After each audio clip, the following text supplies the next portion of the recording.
Good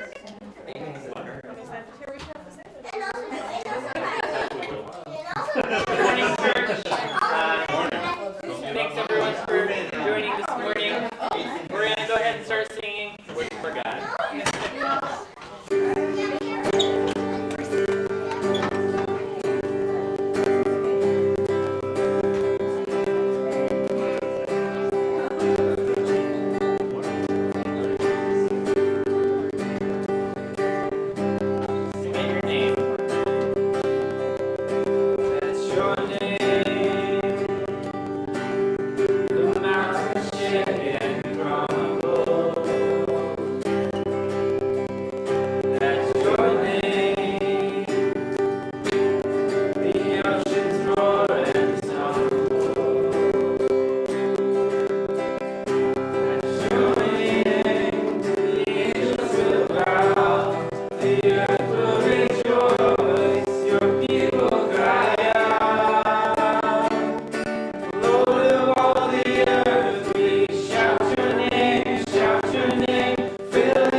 we don't have a lot that we are facilitating as a church. And one of the things I would encourage everybody is take time to be with your church family, right? And it doesn't, like Jordan and I were talking the other day, like invite people to do things with you. If you're gonna go do something, just let's just have a regular cadence of just, it's okay if other people can't join you whenever you're doing it, but might as well invite. Might as well be with your brothers and sisters in Christ. I think that's just a reality, especially as you're doing fun things this summer, or even boring things, invite your brothers and sisters to join you in that. So just would encourage everybody in that, whether you're playing a video game, whether you're going grocery shopping or something, reach out to somebody and say, hey, you want to come with me? Doesn't have to be all the time, but just encourage you to do that. The other thing, another announcement is I don't think we have a Fellowship Friday this Friday that's anything planned, and we're not really facilitating that this summer. But if you're not a part of a weekly house church and you want to be, reach out to Jordan or Darren or myself, and we can get you connected, or Eric. They're out this week. But as far as, I think that's all of the major announcements. Am I missing anything? Okay, cool. And we will continue to be here throughout the summer, so if you, in this room. So, awesome. Well, we'll get back to worshiping God through song. Cool. Let's stand and sing. Don't sing and then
Praise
so great, that you are worthy of our praise.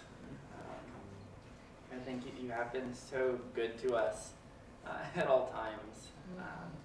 God, that we can look forward to the day that you will come back, that you will take us home. Just that joy that is before us. Help us to just have that in the mind always, just to remember your promises, your faithfulness, that you are good.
joke for you. So that was a joke. That was a joke. No, who was the most flagrant lawbreaker in the Bible? Moses, Why? because he broke the tablets. Yeah, he broke all the 10 Commandments at once. I know that's corny, but I like that joke. But yeah, we're going to be talking about Moses this morning. I wanted to throw out a question for y'all to just briefly consider. This was a question that was actually posed to us at Link this summer because of a teaching that was given there. But why would you say that Moses is called the most humble man? Well, so you're going to give us a couple people next to you and answer that question. And also try to, if you know where he's called that, try to identify that with each other too. But just take like 1 or 2 minutes at the most and just talk about why you think that Moses was the most humble man.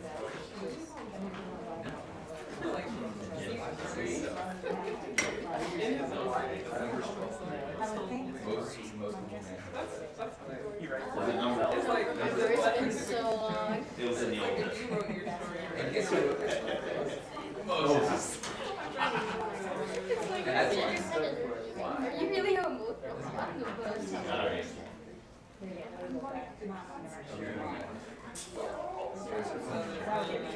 I can't check because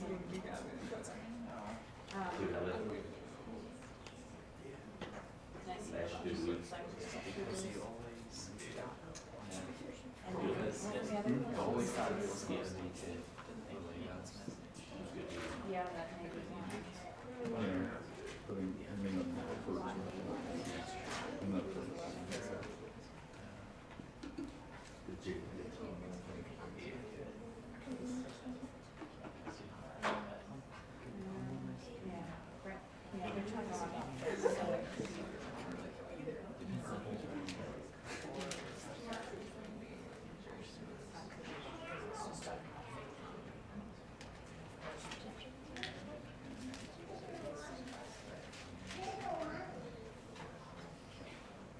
All right, well, hold on to that thought.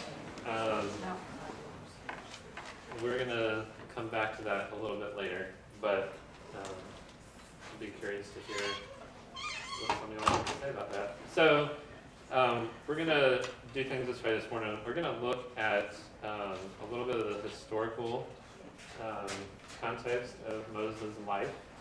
And we're also going to look at some things that are said about Moses after his life, like when we look back and reflect on some of the things that he was known for and some examples that reflect how he's referenced, like even in the New Testament. And then, as I was looking through Moses' life, his story, there were just some things that started jumping out to me and just some observations that I wanted to make about, why he was such a prominent man and just some things that we can learn from his life that we can apply to our own. So we're going to just start with the history of it, but first I'm going to pray and just ask God to be in this time. So God, thank you so much for allowing us to gather this morning to worship you, and that we celebrate that you're here with us and that you have things that you want us to learn about you, about how you use people that have gone before us, and just pray that you would really speak this morning. In Jesus' name, amen. Cool. So Moses, he was born to two Levites. His father was named Amram, and then his mother was Jochebed, both Levites. I'm going to break this down into kind of like thirds of Moses' life. Because for the first 40, let's say, Moses lived to, I think, be about 120. somewhere in there. And so for the first 40 years, we actually don't know a whole lot about his life in the earliest part of his life. We know that when he was born, that he was hidden for about 3 months because there was an order given by Pharaoh to basically kill all the male children, and basically he was told, like they were told to throw him into the river, and so Jochebed hid him for a while. When that became too difficult, we know the story of where she made the basket and placed Moses in it and put him out on the river. And Pharaoh's daughter found him.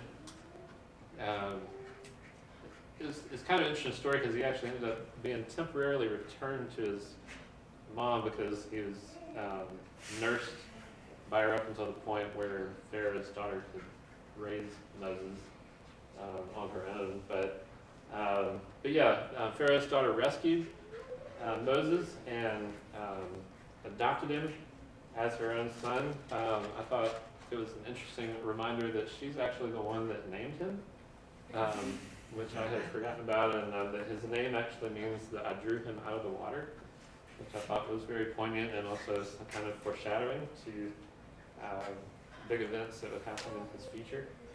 So yeah, she gave him the name. It says that Moses, I'm just going to read this verbatim. So it says, Moses was educated early in his life, like not when he was a baby, but like early in his life, Moses was educated in all the wisdom of the Egyptians and was powerful in his speech and actions. We actually learned that in Acts chapter 7.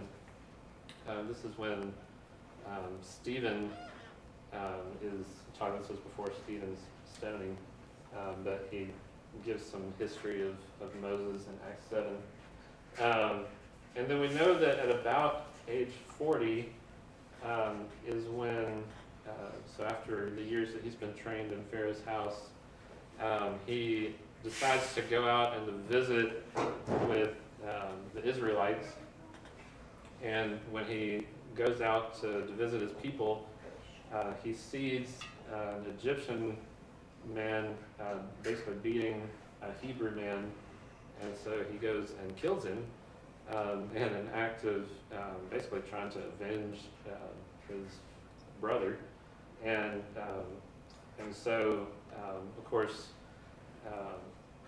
through that circumstance, like God kind of like revealed to Moses that like his deed was known because the other people knew that he killed the man the next day when he was talking to people the next day. And this really upset Pharaoh a lot, and Pharaoh tried to have Moses killed, but Moses escaped and ended up going into exile in Midian, which was just to the east of Egypt. So a lot of this, too, for context, just so y'all know, is like a lot of what we know about Moses' life itself comes from Exodus 2 and from Acts 7 with Stephen's account. So that's most of what we know about his early on years.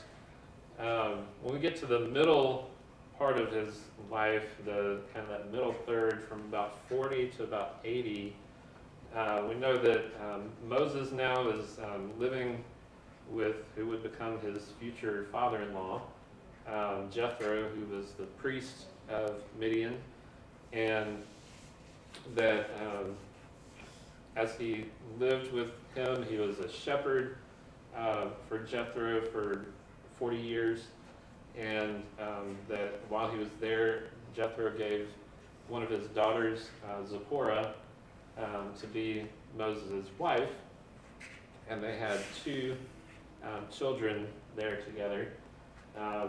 We know that later on, around age 80, which, man, he's getting all up in years, is when the angel of the Lord appeared to Moses in the burning bush, and God called out specifically to Moses and commissioned him to go and rescue the people from Egypt.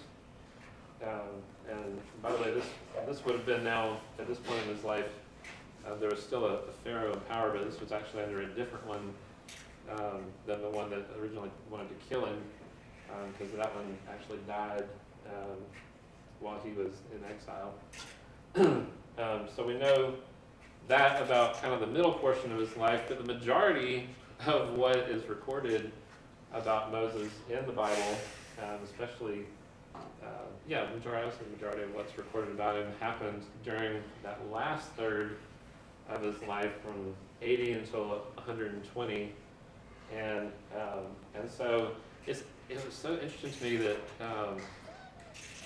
I know people are referenced a lot, like in the New Testament, Old Testament characters, even people, but it's cool to me that Moses' story, I wonder if it might be like one of the longest accounts that we get of a person's life in the Bible, because it basically spans 4 entire books of the Old Testament, so Exodus, Leviticus, Numbers, and Deuteronomy.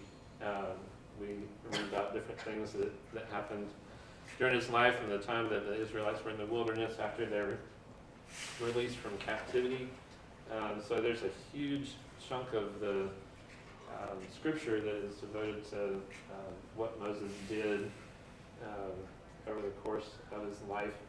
I think it's cool that at the end of his life, something that is said about him, it says that no prophet has arisen again in Israel. By the way, this is in Acts 7.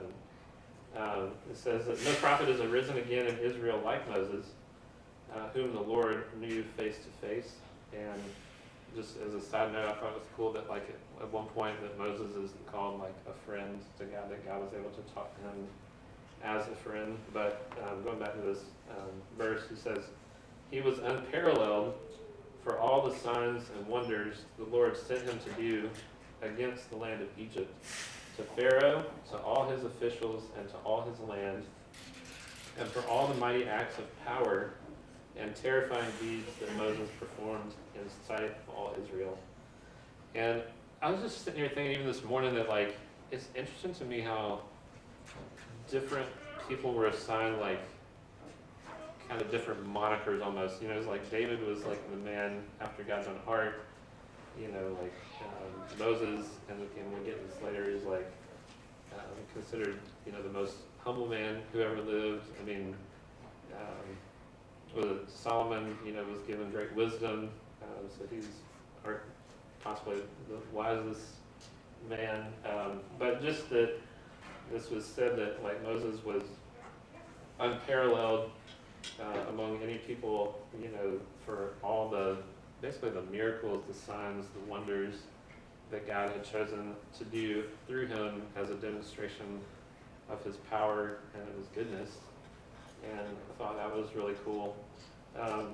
But even with all the wonders of God that he performed through Moses over the years, one of the things that he's most referenced for, like especially in the New Testament when he's brought up, is actually his connection to the law, and which I thought was interesting as well. You know, he's there's different examples of it, like in Matthew 8, Mark 1, Luke 5. This is actually referenced in Leviticus 14, the cleansing of the lepers, and just what had to happen with people who were unclean in that way. It says like in, I think this account is from Mark 1, that a leper came to Jesus and was healed, and Jesus told him that he needed to go to the priest afterward and to still offer the necessary offerings that Moses had commanded as a testimony during the Levitical period. And so that's one example of just how we see that linkage. Another example was actually in the parable of Lazarus and the rich man, where the rich man is pleading as he's being tormented for someone to go and to warn his family about, so that they don't share the same experience of being separated from God. And Abraham basically tells the guy, he says, you've got Moses and the prophets, you should believe them because of their word. And it made me think back, so like in Deuteronomy, that there's this kind of pervasive theme where we're to, the people were told to be on guard, to worship the Lord, not turn to idols. It outlines the various blessings that came with obedience to God. And it also outlined the curses or the consequences that would come with not doing that. And but it made me think of what we know or refer to sometimes as the Shema in Deuteronomy 6, where I thought this was one instance where it was kind of a good summary of God's heart. So I'll just read it. I know some of y'all are probably familiar with it, but it says, "Listen, Israel, the Lord our God, the Lord is one. Love the Lord your God with all your heart, with all your soul, and with all your strength. These words that I am giving you today are to be in your heart. Repeat them to your children. Talk about them when you sit in your house and when you walk along the road, when you lie down and when you get up. Bind them as a sign on your hand and let them be a symbol on your forehead. Write them on the doorposts of your house and on your gates." So just a representation of, just how we're to think about that. And like when Abraham was saying, be persuaded by Moses and the prophets by what they've said. Yes, there was the law, but specifically, the heart behind it, and so the things that they were commanded to do to show that they were really loving the Lord. So another instance where Moses is brought up, like in the New Testament, a linkage there is in John 5. He's actually cited as the accuser of the Pharisees, and we know, you read through different accounts in the Gospels and how critical Jesus was, and other people too, of the Pharisees, really missing the point, so devoted to the letter of the law and yet not really understanding God's heart in giving it. And so in this particular instance in John 5, the Pharisees are accusing Jesus of breaking the Sabbath to heal a man who'd been sick for many years. I think it says about 38 years that this man had been ill. And so Jesus rebukes the Pharisees, saying that they think they have life just in the scripture itself, like as a thing, kind of representation of like they have trust in the law. They think they have life in that when they really should be finding their life in Him and not in the law. But Jesus says, "Do not think that I will accuse you to the Father. Your accuser is Moses, on whom you have set your hope." And so there's just that thought that like Moses is the one who brought the law to the people, and so they're really setting their eyes and their hope on that law that this man has brought, rather than how God wanted to fulfill His promises. And one last example of that I'll give is just like even the Pharisees, kind of similar vein to that last instance, is like they actually claim to be disciples of Moses. In John 9, this when a blind man gets healed on the Sabbath. And again, the Pharisees were worried about the letter of the law and breaking the Sabbath. So they ridiculed the man who'd been healed, and they said, you're a follower of that man, like not realizing that in reality that's not really an insult, but they were trying to use it as an insult because they didn't understand who Jesus was. But they said, you're that man's disciple, but we're Moses' disciples. We know that God has spoken to Moses, but we don't know this. Basically, this man, we don't know where he comes from. And so just showing, like, a lot of times Moses was brought up in reference to, like, people's understanding of the law or their application of it, or different instances of how the law was referenced in the New Testament. Moses was also brought up in terms of like a contrast between the Old Covenant in the Old Testament and then the New Covenant that was brought through Jesus. And so I just wanted to give a couple verses that reference this as well. I think it's helpful. In John 1, verse 17, it says that the law was given through Moses, again we've referenced that, but that grace and truth came through Jesus Christ. And so just to see that dichotomy there, that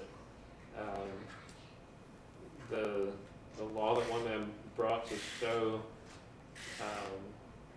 the gravity and the expansiveness of sin and our inability to really combat that on our own. That came through one man, but then through Jesus, there was grace that was brought, and that opportunity for redemption and for hope. Also in Acts 13, verse 39, this was when Paul was speaking in Antioch, Pisidia, and he highlighted a lot of just how the Jewish history had been leading to Jesus. And he says, therefore let it be known to you, brothers, that through this man forgiveness of sins is being proclaimed to you, and everyone who believes in him is justified from everything that you could not be justified from through the law of Moses. And one last one is just in Hebrews 3, verses 2 through 5. This chapter, this section is talking about Jesus' humanity and the importance of Jesus being human and being able to come down and understand, relate with our suffering and our weakness, and how that's a key part of the gospel. But it says, therefore, holy brothers and companions in a heavenly calling, consider Jesus the apostle and high priest of our confession. He was faithful to the one who appointed him, just as Moses was in all God's household. For Jesus is considered worthy of more glory than Moses, just as the builder has more honor than the house. Now every house is built by someone, but the one who has built everything is God. Moses was faithful as a servant in all God's household as a testimony to what would be said in the future, that Christ was faithful as a son over his household. And so just, I like seeing that contrast between what the law could fulfill and satisfy and what Jesus was able to accomplish and did accomplish. And the last point I would just bring up kind of like as a, just how Moses is referenced kind of post-life, is he was kind of identified as like a prophet prototype of Jesus coming in the future. And this references a passage in Deuteronomy 18, but in Acts 3, verse 22, it says that Moses said, the Lord your God will raise up for you a prophet like me from among your brothers. You must listen to him in everything he will say to you, and everyone who will not listen to that prophet will be completely cut off from the people. And then I think it's Acts 9, I believe. It might be off the chapter there, but I think it's around Acts 9 is where, again, it's referenced that like Jesus basically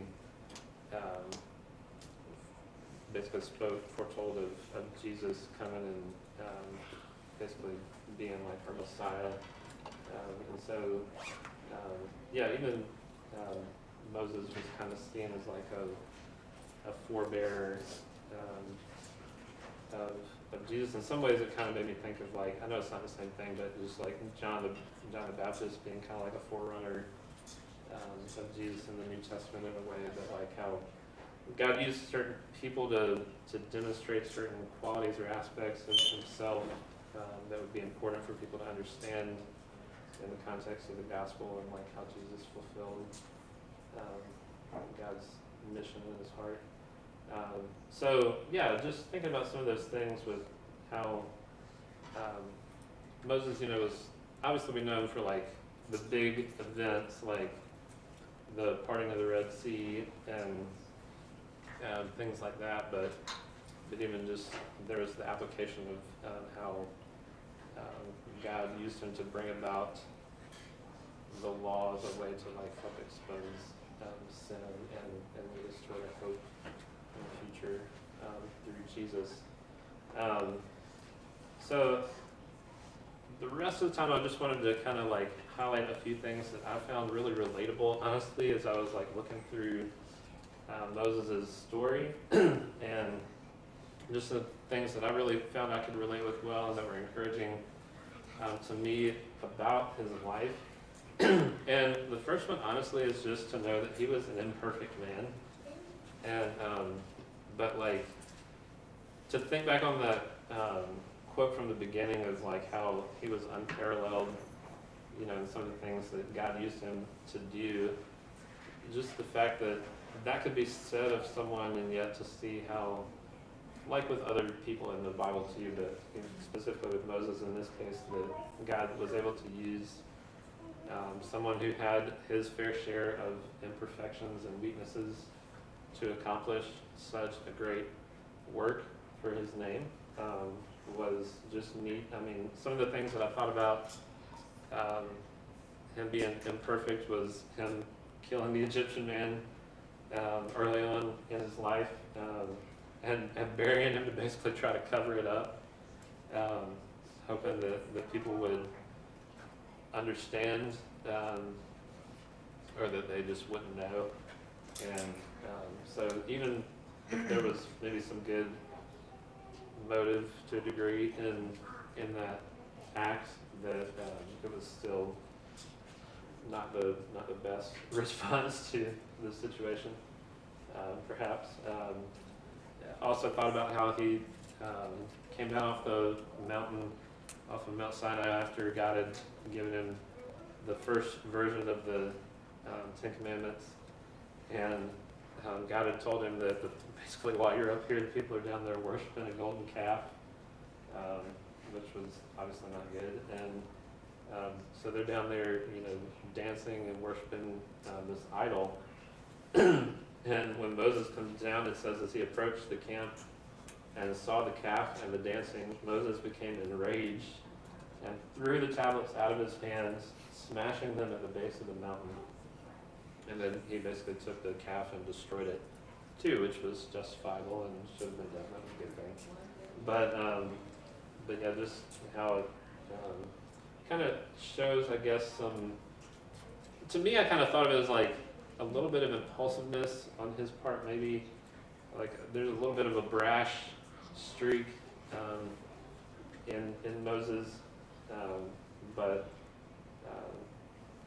yeah, just even seeing how at times like Moses' anger was aroused in different instances, and I think I don't know about y'all. I mean, I don't personally. I don't feel like I deal with a ton of anger, but it does come up, and so that is it can be a definite weakness, and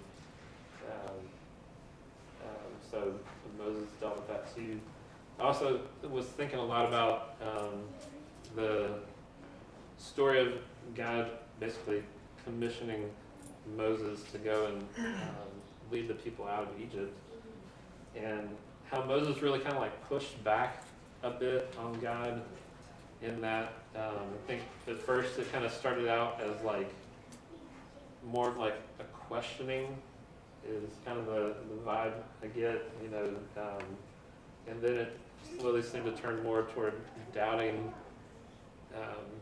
God's decision or his ability to use him, and then it was just outright resisting at one point. So if you look in Exodus 3 and 4, this is kind of like where God is calling Moses to do this, and Moses is kind of giving him some pushback, like in chapter 3, verse 11. I just wanted to highlight a few of the responses that Moses tried to offer to God when he asked him to do this. He says in verse 11 in chapter 3, he's like, "Who am I that I should go to Pharaoh and that I should bring the Israelites out of Egypt?" And, you know, I kind of think, man, that's a fair question. Like, it's kind of like, God, like, why would you want to use somebody like me to accomplish it? I don't know. I think in certain instances of my life, I can think, man, for certain things that I've done, even in ministry, it's like there's somebody else who is more gifted in a certain way, or who just has a different personality type that I think would just be more suited to the need of the moment. And I'm like, God, why would you want to use somebody like me that's not, you know, I think of like not super outgoing. I tend to be kind of stoic sometimes, and like just I think different things about myself, and I'm like, God, why would you want to use me to do X, Y, or Z? But then it goes on to verse 13, and so because in each of these things, like Moses asks a question and God responds, and but so God responds to Moses the first time. It says, "Then Moses asked God, 'If I go to the Israelites, say to them, the God of your fathers has sent me to you, and they ask me, what is his name? What should I tell them?'" And so there's just kind of this vibe of like, okay, so maybe you want to use me, but like I don't really know, what am I supposed to say? Like when I go and do this, like what specifically am I doing? And so God again responds. He tells him to tell the people that I am has sent you. And so again, Moses gets an answer to that question. And then later on in chapter 4, so God is at this point kind of outlines some of the specifics of like how he wants them to go and approach Pharaoh, and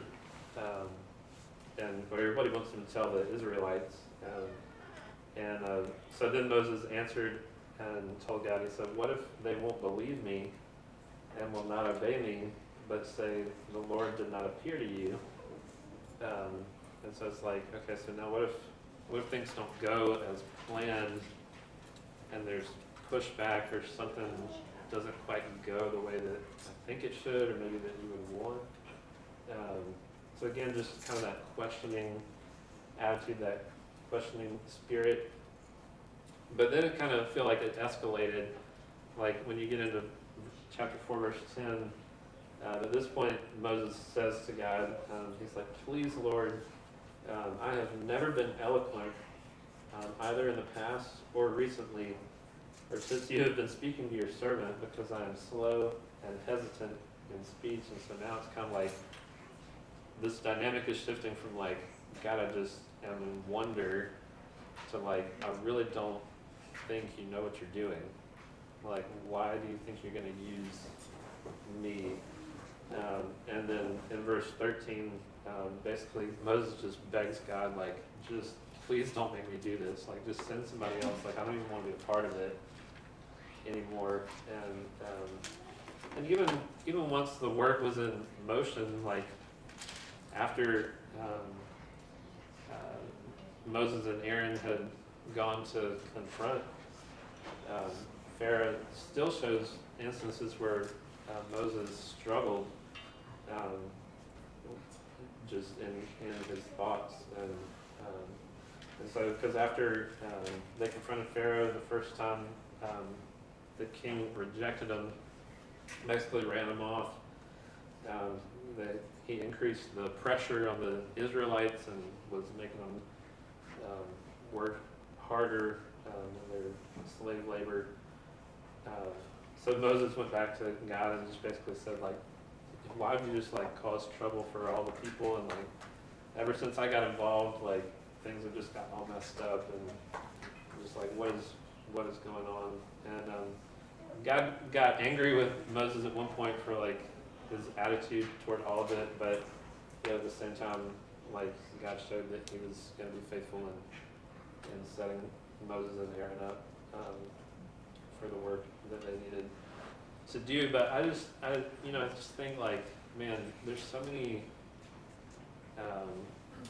struggles we can have, or weaknesses we can have, doubts that we can have in our own lives about either ourselves, or we can kind of express to God, like, I don't think you're really going to do what you, like, I don't think you're necessarily going to be able to accomplish what you want to accomplish if you use me. And yet God was like, kind of like, who are you to tell me who I want to use?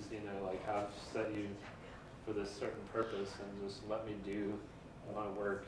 Just trust me, in the midst of it. And I did appreciate, and this kind of gets into what I wanted to share next, is like, even with his doubts, that Moses still obeyed in the midst of those doubts. And that was one of the things that I thought was cool too, is just like, even though he was imperfect, I think Moses also set some really good examples for us in different areas.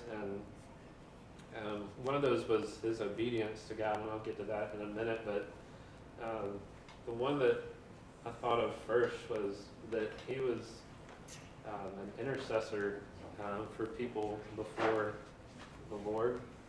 And there were a few instances that I thought of with this. One was,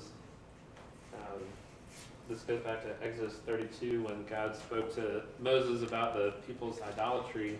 It says, the Lord said to Moses, I've seen this people, and they're a stiff-necked people. Now leave me alone, so that my anger can burn against them, and I can destroy them.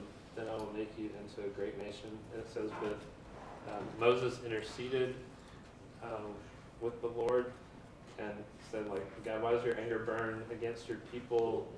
He talks, about how he says, God, you brought your people out of Egypt with great power.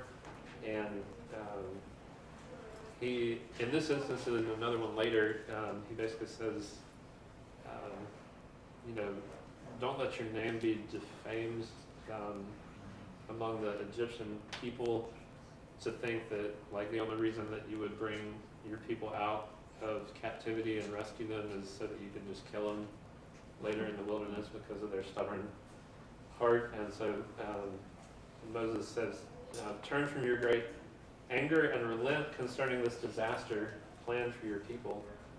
Remember your servants Abraham, Isaac, and Israel.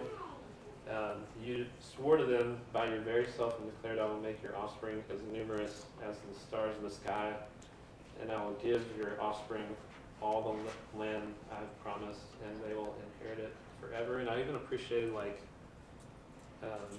how it just showed that Moses had even a good kind of knowledge of, like, what God had done in the past, was able to bring up specific things about, like, God's character, but also how God had worked in the past, that he had a familiar understanding with what God had done, and was able to bring that to God and say, hey, this is what you promised.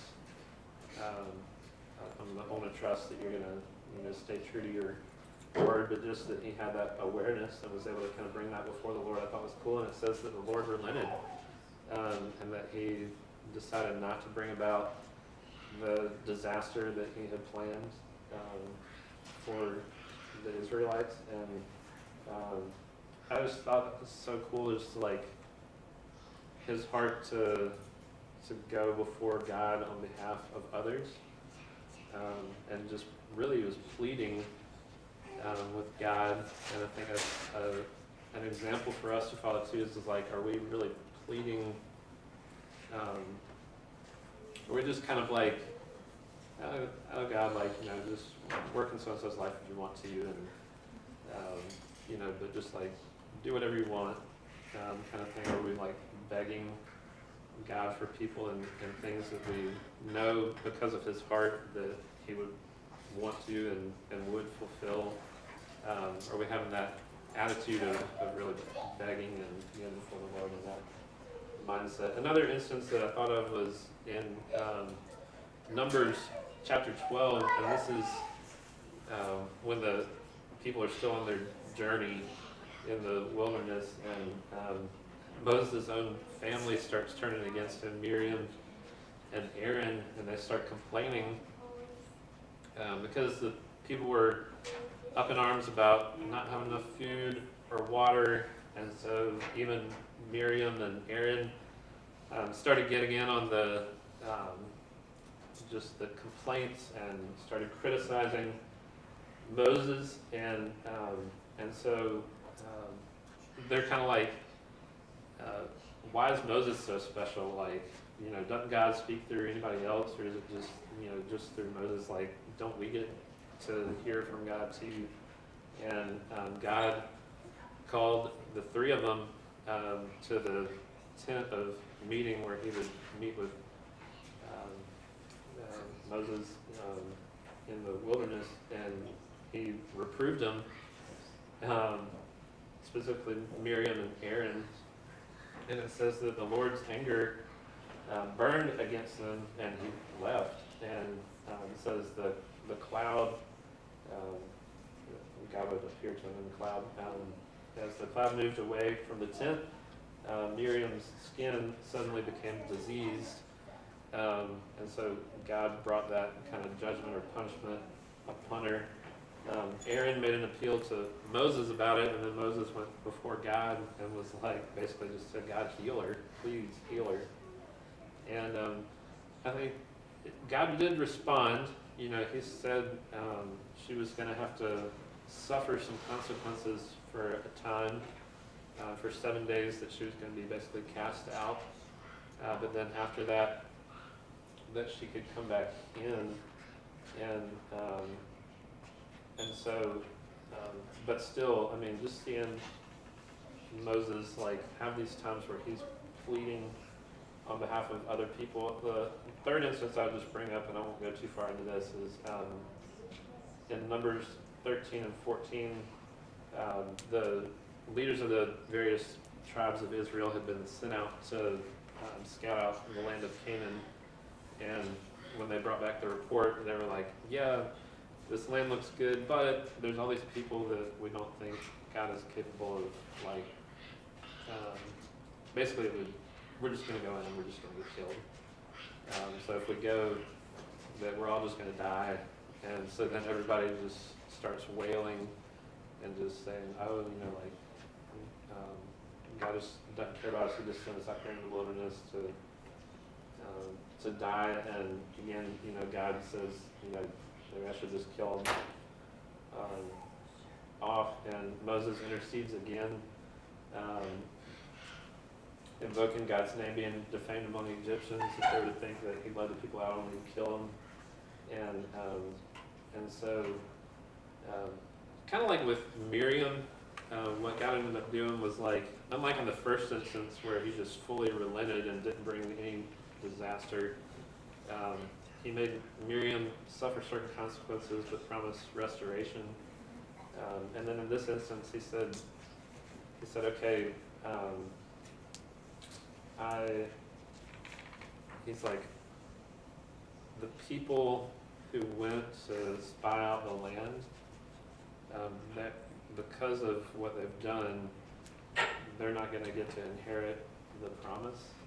They're not going to get to go into the land. But otherwise, he did relent. He said He still promised to be with the people as a whole.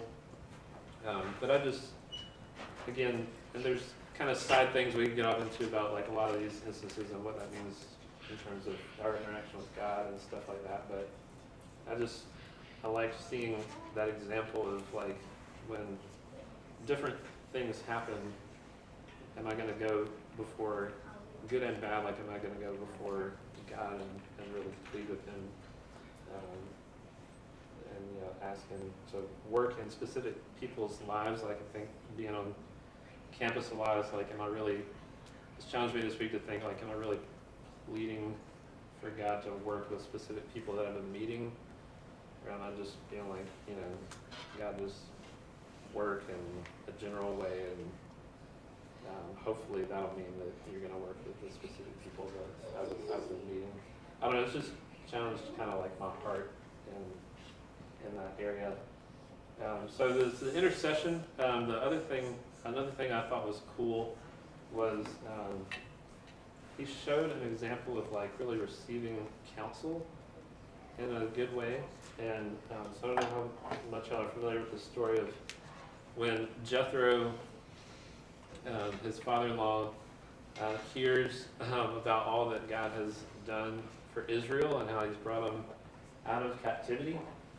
He ends up coming to visit Moses, and so they get a chance to catch up. This is in Exodus 18, and so they get to, Moses kind of fills him in on some of the specifics of what has happened, and they get to spend some time together. And it says the next day, Moses sat down to judge the people, and it says they stood around Moses and were kind of watching, listening as he was taking certain disputes and trying to settle them. And so it says about Jethro, when Moses' father-in-law saw everything he was doing for the people, he asked, "What is this thing you're doing? Why are you alone sitting as judge while all the people stand around you from morning until evening?" And Moses explained kind of like what his thought process was, and Jethro says, "Well, what you're doing isn't good," and basically advises him to set up a system where he could appoint other people to handle minor disputes, but that he would still handle the major ones. And he says, if you do this and God so directs you, you will be able to endure, and also all these people will be able to go home satisfied. And it says that Moses listened to his father-in-law and did everything he said. And you just see how God really used that. Moving forward, it made me think, like when other people bring ideas to me, again, kind of like Jethro did, saying like, take this advice, and if God so directs, then this will cause you to even be more prosperous, I guess, in a sense, or it'll be a blessing to you. But like when people bring me or bring us thoughts and ideas, how well do we receive that input? Do we go with it? Also, we need to be before the Lord ourselves and ask Him for wisdom in that, obviously. Or do we kind of poo-poo that idea and just say, well, I've already got my system set up, and so I don't really care what you have to say, but thanks for the input anyway. So just that Moses set a good example there of like recognizing that God would accomplish good through this and not just being dismissive of it. And then the last thing that I wanted to bring up was just going back to where I said that like Moses was obedient. One of the things I guess I like really appreciated about looking through the whole story of Moses' life is just like so much of the accounts of Moses. There's specific stories, obviously, and there's like the big stuff again, like the captivity in Egypt and Moses leading them out of captivity and things like that. But Moses' name is probably most often used in just a simple phrase that like it says, then God said to Moses, or like then the Lord would say to Moses again, or so it was, a lot of it was just Moses receiving input, and a lot of that was obviously the law, the statutes, the ordinances, things like that God wanted Moses to pass along to the people. But a verse in Exodus 40 that in some ways I thought was kind of representative of Moses was, this was specifically referencing how God had commanded Moses to set up the tabernacle. So I'm not trying to take this out of context, but it just says Moses did everything just as the Lord had commanded him. And I just thought, man, in so many ways, like the example that Moses set was like God would tell him, go and do this, or go and tell the people, this is what I've said, and then Moses would go and do it. And I appreciate seeing how even like knowing that Moses did wrestle internally with certain things, that he still had the mentality, I'm gonna obey what the Lord has told me to do. And yeah, God had given him so much instruction over the course of his life, and with a few exceptions, he did generally do as the Lord had commanded. And I was like, man, is that my heart, my attitude whenever I see that God is telling me to do something? And I think of instances like in the New Testament that we reference sometimes where it's like, the Spirit led Philip to go out to the desert, and I think it says, he went quickly.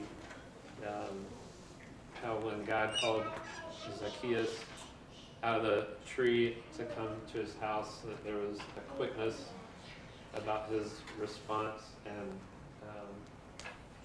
I don't know that it necessarily says anywhere that the speed at which Moses responded, but I was thinking like he did respond, and he did do what the Lord said, time and time again. And so am I having a heart like these guys to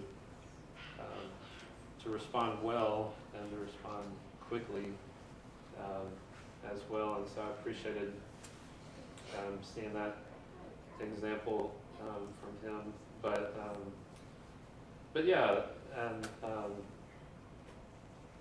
ultimately, I guess one of the sad things in note about Moses' life is he did have a moment, of probably one of the more prominent moments of disobedience toward God was when he struck the rock where God was going to deliver water for the people, rather than just speaking to it as God commanded him to. And God tells him that, because you didn't respect my holiness before the people, in that instance, is to see that God was set apart and was able to do something miraculous, like really without direct intervention from Moses, that Moses then didn't get to go into the promised land either. And that was kind of sad, but at the same time, God did allow him to see the land that was going to be inherited before he died at 120. And so, again, it's like Moses wasn't perfect in every way, but he did set some good examples for us in some of those areas with like counsel and obedience and with prayer to the people. And I think I'm just like, man, I want to learn from that, incorporate those kind of things into my life, knowing that like I'm not going to be perfect in every area, but I can be a good model, and just ask God to help me be a good model in some of these things. But kind of to close out, I did want to come back full circle and ask y'all, why do y'all think that God said that Moses was the most humble man? Knowing what we do about his life and the things he did, how he's talked about, and the examples that he set, why do you think that God said that he was the most humble man? Do you want us to say? Yeah. I think because besides the fact when he was first called, he kept saying, well, who am I to do this? But then once he was in process, he took advice from another person, didn't say, I know better than my father-in-law. He took advice. He, when he messed up, like when he struck the rock and he wasn't supposed to, he didn't argue back with God, as far as we get, I mean, Further than as far as we know, he accepted the discipline from God whenever that was. And as you said before, he pleaded on behalf of people. So that there's just, the Bible doesn't record any kind of evidence where Moses showed any kind of pride or I'm better than you kind of an attitude. So we presume that because the Bible is the Word of God, that when God talked about people, had the writers write about people, and of course Moses wrote it in the first 5 books, but since he was recorded as being humble later by other writers, godly men, then we can be assured that this was true about Moses, and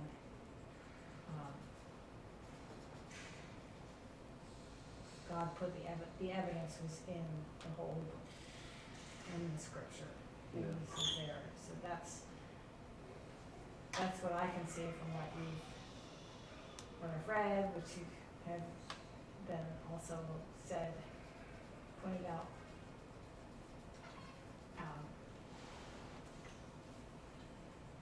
So I think when you take advice from other people, good advice from other people, when you accept discipline from the Lord, when you plead on behalf of other people, these are all evidences of his humility.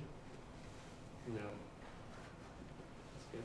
Can I add to that? Yeah. I think another example it would be just how he was a vessel for God in terms of like telling the people everything that God told him on Mount Sinai, giving them the Ten Commandments and all the ordinances and everything else, the instructions on building the tabernacle and all that.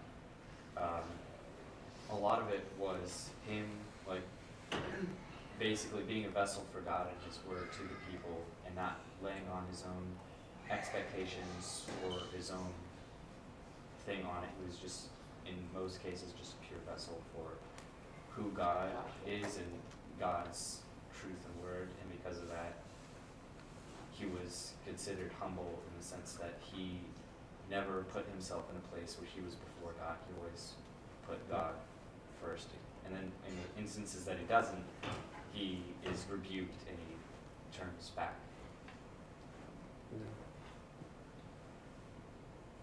Yeah. Kevin? I figure you've got to be pretty humble to allow God to command you to write. Now Moses was the most humble. I heard you say that earlier. I knew you were going to bring that up. Well, I mean, it's really funny to think about that. But that's Numbers 12:3, I believe. Yeah. But even going back to something you brought up, in Exodus 32, where he intercedes for the people, like it's not just going to God and say, no, God, don't do what you just said.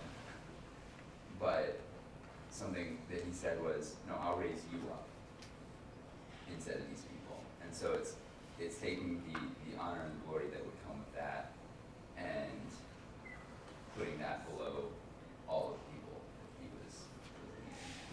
And it's God didn't just say to him, I'm going to kill these people. He said, I'm going to kill these people. I'm going to kill your people that you let out. And Moses is like, no, don't kill the people that your people that you let out back to him. And so it's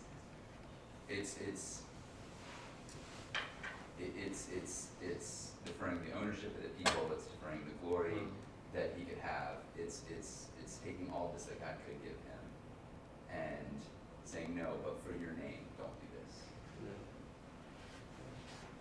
Yeah. And to add to that,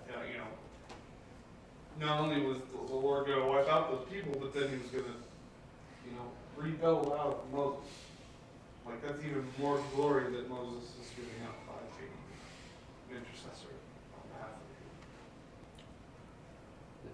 people. but it was more important for him to, like y'all have said, like honor God and to put him first than to receive glory for himself. Yeah. So that's good. I mean, even in the instance where that's brought up. By the way, do y'all know where? And you might have said it. I don't remember, but where he's called the most humble man. Numbers 43. Yeah. Yeah. I mean, even with that is like one of the answers that was brought up at Link was just that, like, you know, yeah, Moses could have had an attitude in that moment where it's like, you know, his own family is being critical of and even criticizing the woman that he had married, and but he, instead of flying off the handle and being like, yeah, why would you criticize me? I'm from the Lord. You know? He was like, he listens to God's judgment, and again, kind of goes back to, rather than being super proud, like he humbled himself in the sense of like accepting what God said, and then went before God on behalf of Miriam specifically. In that instance, to say, you know, God, yeah, don't let this judgment fall on her for being, you know, help her to be healed and restored. So I like it. There's some good answers. But yeah, why don't we take about a minute and just, in light of what you've heard, if there was anything that kind of stood out to you that you said, man, I want to ask God to help me to consider this more. This is something that I want to ask God to help me figure out how to apply in my life this week. Based on what we've learned about Moses and his example, let's take a minute and consider that, and maybe even pray about it just to yourself before the Lord. Or you can turn to one person next to you or something if you want to share that and talk with them for a brief second. But let's do that for about a minute, and then I will close this in prayer.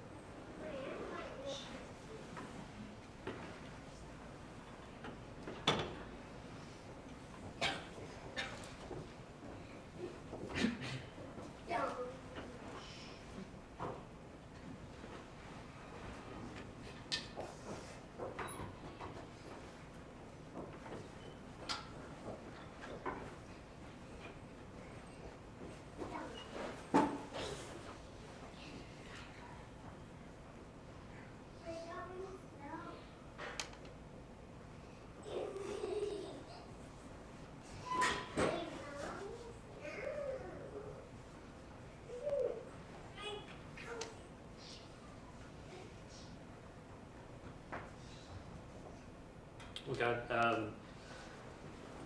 I thank you for giving us examples of people who have gone before us, and God, that you allow us to see kind of the good, the bad, and the ugly of their life, ways that they struggled, but God, also ways that they really set an example for us, and how to approach you, and just even modeling areas of life where, like with Moses, with him interceding for people, that we can put into practice in our lives. And I pray that you would help us, God, if there's any areas where you've specifically identified that we're weak and that you want to grow us stronger, that we would ask for your help in that, and trust that you're going to answer. And I just pray that you would help us to grow more toward your likeness. In Jesus' name, amen. Thanks for sharing, Jordan. I love Shane and singing my song.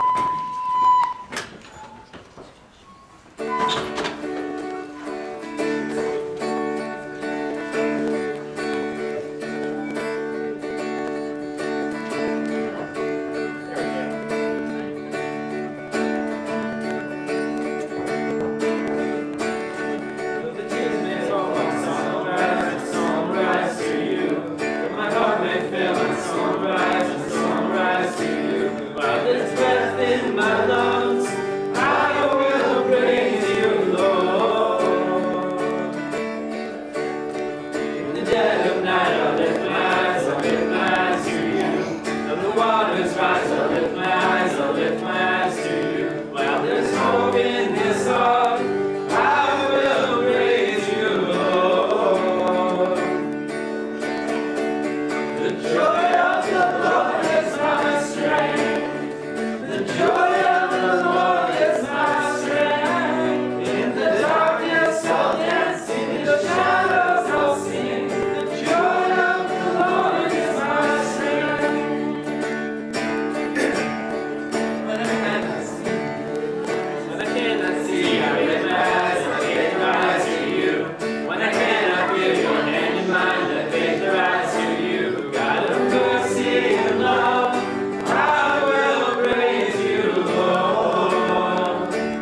Thank you all for joining.